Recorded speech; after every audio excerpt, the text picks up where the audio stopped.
한방 목사의 아침 묵상 2022년 11월 30일 수요일 아침입니다.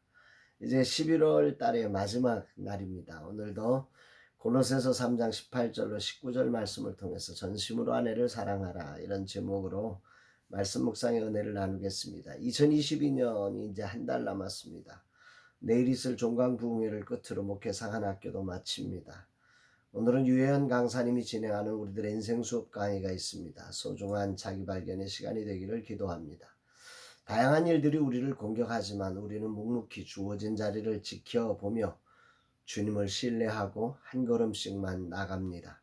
어제 저녁 성탄절 예배와 모임을 어떻게 준비할 것인가 젊은 세대 사역자들의 모임이 있었습니다. 주님의 성탄을 한 달 앞서 준비하여 드리는 예배를 기획하는 시간, 매우 뜻깊은 자리가 되었습니다. 특히 어제는 와디프 개척학교 1기 출신으로 김포 지역에서 개척한 지 1년이 채 되지 않은 이현우 목사님이 참석하셨습니다. 벌써 10여 명의 성도들이 모여서 행복한 목회를 한다는 반가운 소식에 얼마나 감사하고 행복하던지 주님 축복하소서, 수고하신 전웅재 목사님을 축복하소서 고백합니다. 이날 주님은 어떤 말씀으로 인도하실까? 교회는 개인이어야 하지만 개인으로 머물러서는 안 됩니다. 아울러 교회는 가정이어야 하지만 가정 한 가정으로 머물러서는 안 되며 공동체가 되어야 합니다. 그러니까 교회는 한 개인이 예수 그리스도를 구원자로 주인으로 모시는 것으로 출발하지만 그 출발은 공동체와의 관계성으로 드러나야 한다는 것입니다. 오늘 본문은 바로 그런 공동체 속의 한 개인이 가진 관계들을 어떻게 섬기느냐의 문제를 바울을 통해 말씀하고 계십니다. 우선 가정의 관계를 오늘 살펴보며 묵상합니다. 18절 21절 아내들아 남편에게 복종하라. 이는 주 안에서 마땅하니라. 남편들아 아내를 사랑하며 괴롭게 하지 말라. 아내에겐 복종을 요청했고 남편에겐 사랑과 괴롭히지 말라고 하는 그런 말씀을 요청하고 있습니다. 가정의 그리스도를 주인으로 모신 관계는 아내는 남편에게 복종함으로 천국 공동체를 형성한다고 합니다. 여기서 복종은 질서적인 관점입니다.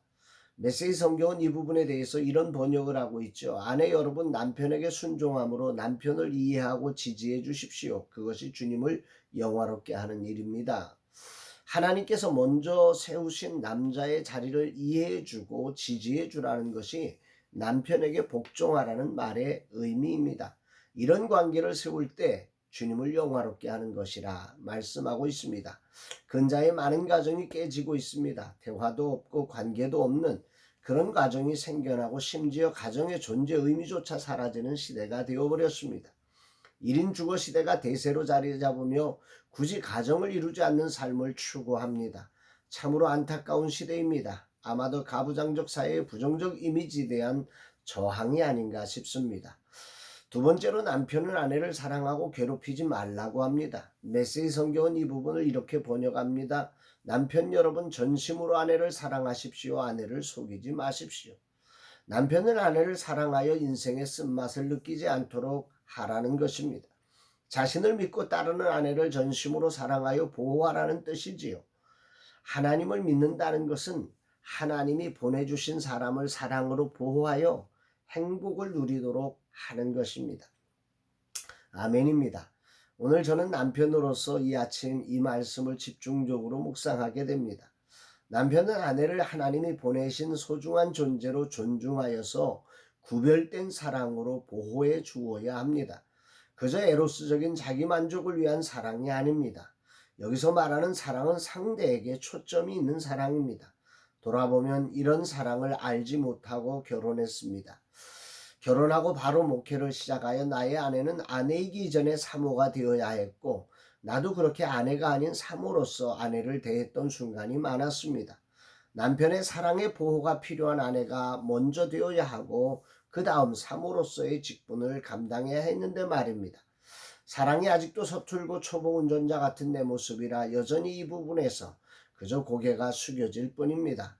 전심으로 사랑하고 아내를 속이지 않고 괴롭히지 않고 보호하는 그런 남편의 삶을 묵상해 봅니다. 나는 제대로 아내에게 해준 것이 없이 받기만 했습니다. 그럼에도 감사한 것은 여전히 아내가 복종해주며 나를 지지해주고 있으니 얼마나 나는 복받은 남편인가 생각하게 됩니다. 이젠 나도 남편으로서의 자리에 아내를 전심으로 사랑하여 아내가 보호받고 안정감을 가지고 아내의 직분에 행복한 섬김을 할 수 있도록 하는 남편이 되기를 간절한 마음으로 결단합니다. 하나님이 보내주신 사람으로 존중하고 나의 돕는 배필로서 소중히 여기며 나의 보호가 꼭 필요한 사람임을 기억하며 전심을 다한 사랑으로 보호막이 되어 주어서 어떤 상황에도 화나지 않게 하는 그런 남편의 삶을 묵상해 봅니다. 그리하여 깨어진 가정으로 결혼하지 않는 이 땅에 가정의 아름다움을 보여주는 모델 같은 가정을 이루기를 소망하고 기도합니다. 주님이 종에게 주님이 저를 존중하시고 소중히 여기며 보호해 주신 그 사랑을 기억하고 그 사랑으로 섬길 수 있도록 인도하옵소서. 주님이 나를 사랑하신 그 사랑의 깊이와 넓이와 높이를 묵상하며 오늘도 아내를 사랑하는 자로 서는 날 되게 하여 주옵소서 고백하게 됩니다. 사랑하는 여러분, 오늘 하루도 여러분의 삶에도 정말 이 가정이라고 하는 너무 소중한 공동체, 그럼에도 불구하고 이 시대의 물결 속에 가정 공동체가 주는 여러 가지 부담감 때문에 가정조차도 포기하고 그저 나 하나 살겠다고 살아가는 그런 엉뚱한 삶이 아니라 정말로 내게 주신 은혜를 통해서 공동체를 살려내는 가정 공동체를 정말 천국 공동체로 바꿔내는 그런 아름다운 삶 되기를 주님의 이름으로 축복합니다. 사랑합니다, 여러분.